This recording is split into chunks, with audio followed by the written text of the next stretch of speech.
নমস্কার বন্ধুরা, আমি Sanchita's essence teaching tutorial YouTube চ্যানেলে আপনাদের সবাইকে স্বাগত। উইন্টার স্পেশাল কোয়ার সেট আজকে আপনার জন্য নিয়ে এসেছি। এই ভিডিওতে আমি কাটিং টিউটোরিয়াল দেখাবো।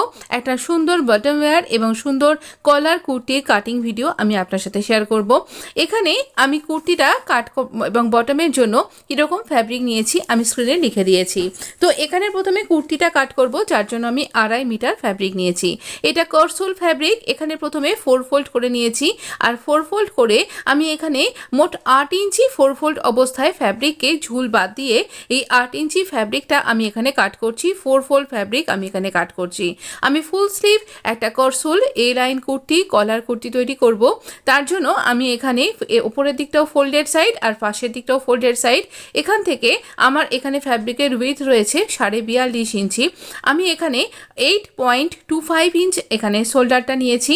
আর এই শোল্ডারটা একটুখানি বেশি নেবার কারণ আমরা এই করসোলটা আমাদের নর্মাল কুর্তির ওপরে ওয়্যার করব, তাই একটুখানি লুজিং রাখবো সব কিছুতে, নাহলে পরে খুব বেশি টাইট হয়ে যাবে, পরলে ভালো লাগবে না দেখতে, আর খুব সেটা কমফোর্টেবলও হবে না। তাই জন্য আমরা যা এখানে শোল্ডার নিয়েছি তাই আমরাউন্ডের জন্য মানে 8.25 ইঞ্চ আমি এখানে আমরাউন্ডের জন্য মার্ক করলাম। এখানে সব জায়গায় আমরা 1/2 ইঞ্চি লুজিং দিয়ে চলবো। এখানে চেস্টের 4 ভাগের 1 ভাগ 11 ইঞ্চি, তার সাথে 1/2 ইঞ্চি লুজিং দিয়েছি 11.5 ইঞ্চি, তারপরে আরও 2 ইঞ্চি লুজিং রয়েছে। এইখানে এই দাগটার মিডল পয়েন্ট, এখানে ফিটিংস পয়েন্ট, আর মাঝখানে 1.5 ইঞ্চিতে দাগ দিয়ে একটা আর্ম রাউন্ড তৈরি করলাম। 0.75 ইঞ্চ আমি এখানে ফ্রন্টের ডেপথের জন্য মার্ক করে ফ্রন্টের আর্ম রাউন্ডটা ড্র করে নিলাম। এর নিচ থেকে 2 ইঞ্চি যেখানে চেস্টের মার্কিং করেছি তার ঠিক 2 ইঞ্চি নিচে আমার ফুল বাস্টের জন্য মার্ক করছি। তো ফুল বাস্টের জন্য 2 ইঞ্চি মার্ক করার পর এখানে শোল্ডার থেকে 15 ইঞ্চিতে আমার ওয়েস্ট লাইন। ওয়েস্টেও কিন্তু আমরা 2 ইঞ্চি 1/2 ইঞ্চি লুজিং নেব, যেমন 9.5 ইঞ্চি চেস্টের 4 ভাগের 1 ভাগ, তার সাথে 1/2 ইঞ্চি লুজিং নেব। এরপরও এক্সট্রা 2 ইঞ্চি লুজিং নেব। আমি এই কার্ভ স্কেলটার সাহায্যে এখানে ড্র করছি যাতে সুন্দর একটা শেপ তৈরি হয়ে যায়। এরপর এর নিচ থেকে পুরো যে ঝুলটা আমার এখানে 40 ইঞ্চি ঝুল, আমি এখানে 42 ইঞ্চি এক্সট্রা নিয়েছি, 2 ইঞ্চি এক্সট্রা নিয়ে এই 42 ইঞ্চি ঝুল নিয়েছি লেন্থটা। এখানে আমি এই লাইন সেভ করে কুর্তিটাতে কাট করছি, মার্ক করে নিচ্ছি। তো নিচের দিকে আমি 2.5 ইঞ্চি মতন এখানে একটা কার্ভ স্কেলে লেগ কার্ভ স্কেলের সাহায্যে কর্নারটাতে মার্ক করেছি, যেটা এখানে স্ক্রিনে দেখা যাচ্ছে না ঠিকঠাক, একটুখানি বুঝে নিন। এই কার্ভ স্কেলটার সাহায্যে এর আগে যে আংরাখা কুর্তিটা দেখিয়েছিলাম সেখানেও এভাবেই মার্ক করা ছিল। তো একটু ওখানে দেখে নিয়ে বুঝে নিন এখানে কি করে সরে গেছিলো ক্যামেরাটা, বুঝতে পারিনি। এবারে এইরকমভাবে আমাদের মার্ক করা হয়ে গেছে, তবে খুব হালকা করে মার্কিংটা এসছে, কোনো চকেই ডার্ক মার্কিং আসছিল না, এর জন্য দুঃখিত। এবারে দেখুন এখানে আমরা 1 ইঞ্চি 1/2 ইঞ্চি শোল্ডারের ড্রপ নিয়েছি। এখানে শোল্ডার ড্রপ নিয়ে আমি এখানে এটাকে শোল্ডার স্লোপের সাথে জুড়ে দিলাম। এখানে 3 ইঞ্চি আমার নেকের কিন্তু উইডথটা, এটা শোল্ডার স্লোপের সাথে এভাবে জুড়ে দেবো। আমরা প্রথমে ব্যাক আর্ম রাউন্ড থেকে কাটিংটা স্টার্ট করব। এখানে এইরকমভাবে যেরকম দাগ দেওয়া রয়েছে, আচ্ছা এখানে উলেন ফ্যাব্রিক মানে এটা করসোল ফ্যাব্রিক, আর এই পাশের যে অংশটা সেখান থেকে কিন্তু আমাদের পুরো স্লিভটা বেরোবে। আমাদের স্লিভের বেশ মোটামুটি পুরোটাই বেরিয়ে আসবে, আর বাকি যে অংশটা সেটা দিয়ে আমরা কলার তৈরি করব, নেকে ডিজাইন করব। আমি এখানে ফ্রন্ট ওপেন করিনি, আপনি ইচ্ছা করলে এখানে ফ্রন্ট ওপেন করতে পারেন। অনেকেই ফ্রন্ট ওপেন পরতে স্বচ্ছন্দ বোধ করেন না, এটা তাদের জন্য। তবে ফ্রন্ট ওপেন একটা খুব ভীষণ সুন্দর কুর্তি ডিজাইন আপনার জন্য আমি উলেন ফ্যাব্রিকের উপরে খুব তাড়াতাড়ি নিয়ে আসব। এখানে শোল্ডারটা আমরা এখানে কাট করে নিলাম, আর এবার দেখুন এখানে মিডলে কাট করলাম। এবার এই যে মাঝখানটা জোড়া ছিল সেই জন্য এইখানে জোড়া অংশটাকে কাট করে আমরা ব্যাক পার্টটাকে একটু সরিয়ে রেখে আমরা একদম মিডলের সাথে মিডল মিলিয়ে আমরা ফ্রন্টের ডেপটা কাট করে নেব। ফ্রন্টের ডেপটা কাট করা হয়ে গেলে পারে আবার এটাকে ঠিকঠাক করে নেব। নেক ডিজাইন আমি এখানে পরে দেখাচ্ছি। এখানে বাকি ফ্যাব্রিকটাকে 4 ফোল্ড করে রয়েছে, দেখুন এখানে এটা স্লিভের জন্য রাখছি। এখানে 7.5 ইঞ্চি আমি এই স্লিভের বটমটা রাখছি, যদিও স্লিভটাকে কিন্তু ফুল স্লিভ করব আমি। এখানে পাশ থেকে যে আগে ফ্যাব্রিকটা কেটে রেখেছিলাম সেখান দিয়ে বাড়াবো। এটা 12 ইঞ্চি মতো রয়েছে।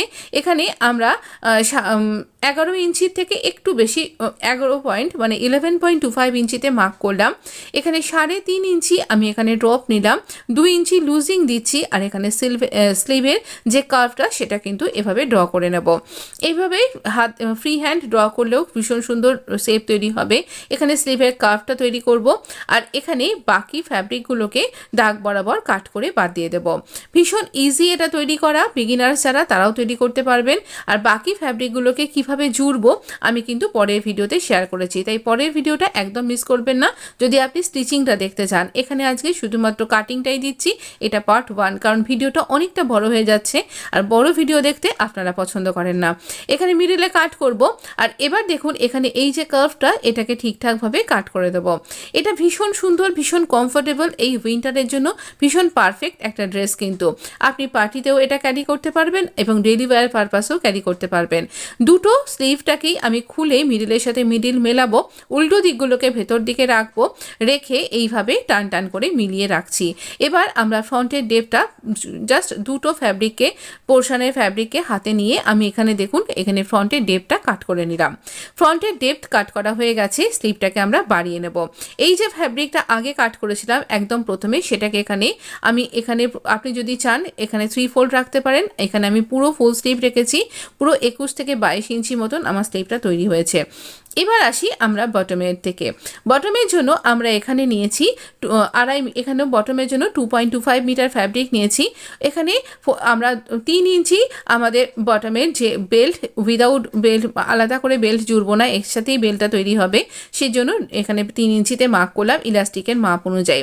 এখানে ওয়েস্টের জন্য আমি নিচ্ছি ওয়েস্টের হিপের 4 ভাগের 1 ভাগ, তার সাথে এখানে 4 ইঞ্চি লুজিং নিচ্ছি। আমি এখানে 15 ইঞ্চিতে মার্ক করেছি, যেটা ফোল্ডেড সাইড সেই দিক থেকে 15 ইঞ্চিতে মার্ক করলাম। এবার ক্রচের ফর্মুলা হচ্ছে হিপের 4 ভাগের 1 ভাগ 11 ইঞ্চি, তার সাথে আমি আরও 3 ইঞ্চি যোগ করে মোট 14 ইঞ্চিতে মার্ক করলাম।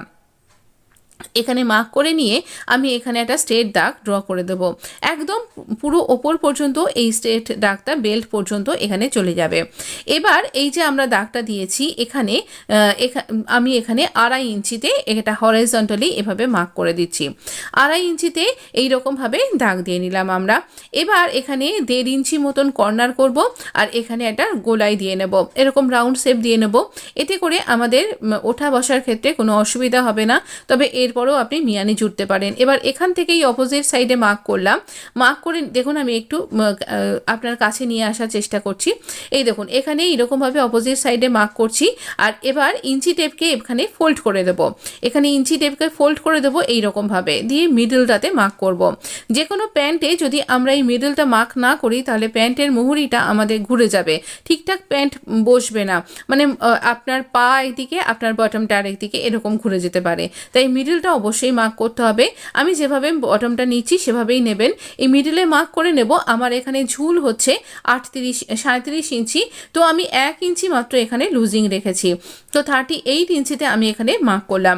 38 ইঞ্চিতে মার্ক করছি, করে এই ফোল্ডিংয়ের জন্য 1 ইঞ্চি রেখেছি, এখানে একটা স্ট্রেট দাগ ড্র করব, কিন্তু মিডল পয়েন্ট আমার মার্ক করা আছে। এবার এই মিডল যে পয়েন্ট আমি বার করেছিলাম দেখুন এখান থেকে এইরকমভাবে আমি মিডল পয়েন্টটাকে মার্ক করে নিলাম। এই মিডলটার দুপাশে আমার এখানে 6 ইঞ্চি বটমটা, আপনি 5 ইঞ্চিও রাখতে পারেন, পাটা ঢোকা করবার মতন এখানে ফাঁক রাখতে হবে। তো আমি 6 ইঞ্চি রেখেছি, 3 ইঞ্চি এদিকে 3 ইঞ্চি ওদিকে। এবার একটা লেগ কার্ভ স্কেলের সাহায্যে আমি এখানে এইরকমভাবে এই ক্রচ এরিয়া থেকে এই বটম পর্যন্ত একটা দাগ দিয়ে দেব, আবার অন্য পাশে ওই হিপের যেখানে দাগটা দিয়েছি সেইখান থেকে এই বটম পর্যন্ত এইভাবে দাগটা দিয়ে দেব, এই পয়েন্ট থেকে এই পয়েন্ট পর্যন্ত। ঠিক এইরকমভাবে যদি আপনি লেগ কাট করেন, মানে আপনার প্যান্টের জন্য এইরকমভাবে লেগ সেপার স্কেলের সাহায্যে আর যেভাবে আমি মেজারমেন্ট বললাম, তাহলে আপনার বটম কিন্তু একদম ঠিকঠাক হবে, কোথাও টান পড়বে না, ওঠা বসা শোয়ার কোনো কিছুতেই ডেলি ওয়্যার পারপাসেও কোনো রকম অসুবিধা হবে না। তো এবার আমরা এখানে দাগ বরাবর কাট করব। আচ্ছা বলে রাখি এটা কিন্তু 2 ফোল্ড ফ্যাব্রিক, আর এটা কিন্তু আমরা ফ্রন্টটা কাট করলাম। ফ্রন্ট এইরকমভাবে কাট করলাম, ব্যাক পার্টটা আমি দেখাচ্ছি। তো এটা ভীষণ ইজি তৈরি করা, আর এটা ভীষণ কমফোর্টেবল। এই সময় যদি আপনি এই ক্রিসমাসের জন্য বা নিউ ইয়ারের জন্য একটা পার্টি ওয়্যার কিছু চাইছেন, তা কমফোর্টেবল এবং সেটা উইন্টার স্পেশাল যদি হয়, তাহলে এই ড্রেসটা কিন্তু আপনার জন্য এই কোর্সেটটা একদম পারফেক্ট তৈরি হয়ে যাবে। তো এবার দেখুন আবারও আমরা 2 ফোল্ড ফ্যাব্রিক নিয়েছি, আর এবার আমরা এই ফ্রন্ট পার্টটাকে আমরা এই ফ্যাব্রিকের ওপর রাখবো। কিভাবে রাখছি একবার দেখে নিন। এটা ফ্রন্ট পার্ট, আমি এফ বলে দুদিকে লিখে রাখলাম। স্টিচিং করবার সময় যাতে আমার অসুবিধা না হয়। এবার এই যে ফোল্ডেড সাইডের সাথে আমরা ফোল্ডেড সাইডটাকে একদম ফোল্ডেড সাইডের সাথে আমরা এই সাইডটাকে মিলিয়ে রাখবো, যে সাইডটা আমি টেনে ধরছি ক্রচ এরিয়ার অপোজিট সাইডটা এইভাবে মিলিয়ে রাখলাম। ওপরের দিক থেকে আমরা 2 ইঞ্চি এক্সট্রা রেখে দেবো, 2 ইঞ্চি এক্সট্রা রেখে দেবো সমস্তটায়। 2 ইঞ্চি এক্সট্রা আমার রাখা হয়ে গেছে। আর এই যে অংশটা রয়েছে এই অংশটার এক্সট্রা ফ্যাব্রিকগুলোকে আমরা কেটে বাদ দিয়ে দেবো। তো এইরকমভাবে আমি এখানে এই আমার ফ্রন্ট পার্টটাকে ব্যাক পার্টের জন্য তো যে ফ্যাব্রিকটা কাট করছি তার উপরে এভাবে রাখবো। একটা দিক ফোল্ডের সাইডের সাথে মিলিয়ে রেখেছি আর এই ক্রচ এরিয়ার দিকটা থেকে বেশি এক্সট্রাটা রয়েছে। আমি এখানে ব্যাক পার্টটাকে একটু বেশি বড় রাখবো। তো এখানে আমি 2.5 ইঞ্চিতে মার্ক করলাম। 2.5 ইঞ্চি করে আপনি এইরকমভাবে ক্রচ এরিয়া থেকে পুরোটাকে বার করেন ওপর অব্দি নিয়ে যেতে পারেন। আর একটা সহজ প্রসেস, এখানে 2.5 ইঞ্চিতে মার্ক করলাম। এই যে পোর্শনটা আমার রয়েছে ব্যাক পার্ট ফ্রন্টের অংশটা, এটাকে ওই আর এই নিচের দিকটা এই সাইডটাতে একই রকম থাকবে। যেদিকে ফোল্ডেড সাইডটা রয়েছে এইখানটা কিন্তু অ্যাজ ইট ইজ এইরকমই মেজারমেন্টটা হবে। এটা আগে দাগ দিয়ে নিলাম। তো এখানে এইভাবে দাগ দিয়ে নেবার পর এই ক্রচ এরিয়ার সাথে যেখানে 2.5 ইঞ্চির পয়েন্টটা রেখেছি সেটাকে মিলিয়ে ধরলাম। তাহলে এই আমার ভেতর দিকে কিন্তু 2.5 ইঞ্চি এক্সট্রা হয়ে গেল আর এখানে 2.5 ইঞ্চি এক্সট্রা এগিয়ে এলো। আলাদা করে আমাকে মার্ক করতে হলো না। এই ফ্যাব্রিকের উপর মার্ক করা কি যে কষ্টকর কি বলবো। একটুও দাগ পড়ছে না, চক যতই ঘষে যাও দাগ কিছুই পড়ছে না, হালকা হালকা আবছা আবছা। কে জানে আপনি বুঝতে পারছেন কি না। তো এইরকমভাবেও কিন্তু আপনি ইজিলি আলাদা করে মার্ক করে নিতে পারেন। দেখুন এখানে দেখিয়ে দিলাম 2.5 ইঞ্চি বেড়ে গেল। আমি এই পোর্শনটাতেও লেগের এই পোর্শনটাতে 2.5 ইঞ্চি একই রকমভাবে বাড়িয়ে নিলাম। আর এই পোর্শনটাতেও কিন্তু আপনি ইচ্ছা করলে 1.5 ইঞ্চি বাড়াতে পারেন। আমি একটু ঢিলা ঢালা রাখছি। আমি তো বললাম এটা উলেন করসুল, এটা যদি খুব বেশি ফিটিংস পরা হয় ফেটে যাবে, তাই জন্য একটু ঢিলা রেখেছি। এইবার দেখুন আমি এখানে এই ক্রচ এরিয়ার দিক থেকে এই ব্যাক পার্টটা কিন্তু 1 ইঞ্চি লম্বা হয়, তাহলে আমাদের ওঠা বসার ক্ষেত্রে সুবিধা হয়। তো এই জন্য এই 1 ইঞ্চি এই 2 ইঞ্চি যেটা মার্ক করেছিলাম এক্সট্রা সেটাকে এইরকমভাবে আমি এক্সট্রা রেখে এই কর্নার করে এভাবে মার্ক করে কাট করে দেবো। এই ওয়েস্টের এই জায়গাটায় কিন্তু এখানে সমান থাকবে আর এই ক্রচ এরিয়ার দিক থেকে কিন্তু একটুখানি বেশি থাকছে 2 ইঞ্চি। এইরকমভাবে দাগ বরাবর কাট করব। এবার ফ্রন্ট পার্টটাকে গুটিয়ে রাখছি আর এইখানে ক্রচ এরিয়া থেকে একদম নিচ পর্যন্ত দুপাশে আমি এইভাবে ব্যাক পার্টটাকে কাট করে নিচ্ছি। এটা ভীষণ সুন্দর ফিটিংস হয় এইভাবে যদি আপনি বটম ওয়্যার কাট করেন বা তৈরি করেন। আর এতে করে না মিয়ানি লাগাতে হয় না। তবে এরপরেও যদি আপনার মনে হয় আপনি মিয়ানি লাগাবেন তাহলে অবশ্যই কিন্তু মিয়ানি অ্যাটাচ করতে পারেন। তার ভিডিও আপনি কিন্তু আমার চ্যানেলে পেয়ে যাবেন। বটম ওয়্যার যে প্লেলিস্টটা আছে আর ইজিয়ার কাটিং স্টিচিং যে প্লেলিস্টটা আছে দুটোতেই একবার সার্চ করতে পারেন, আপনি পেয়ে যাবেন। আর এছাড়া আপনি যদি বিভিন্ন রকমের কোয়ার সেট পড়তে পছন্দ করেন তার জন্য সম্পূর্ণ আলাদা একটা প্লেলিস্ট তৈরি করা আছে কোয়ার সেটের জন্য। আপনি কিন্তু সেই Sanchita's essence stitching tutorial YouTube চ্যানেলে গিয়ে এটা সার্চ দেখতে পাবেন কিন্তু চ্যানেলে।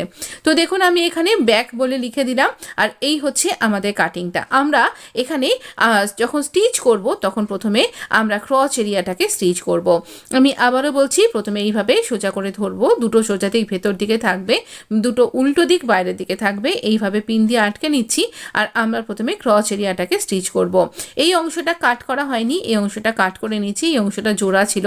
আপনি যদি মনে করেন পকেট লাগাবেন তাও লাগাতে পারেন, তারও ভিডিও আপনি আমার চ্যানেলে পেয়ে যাবেন। আমি আসছি পরের এপিসোডে, অবশ্যই স্টে কানেক্টেড।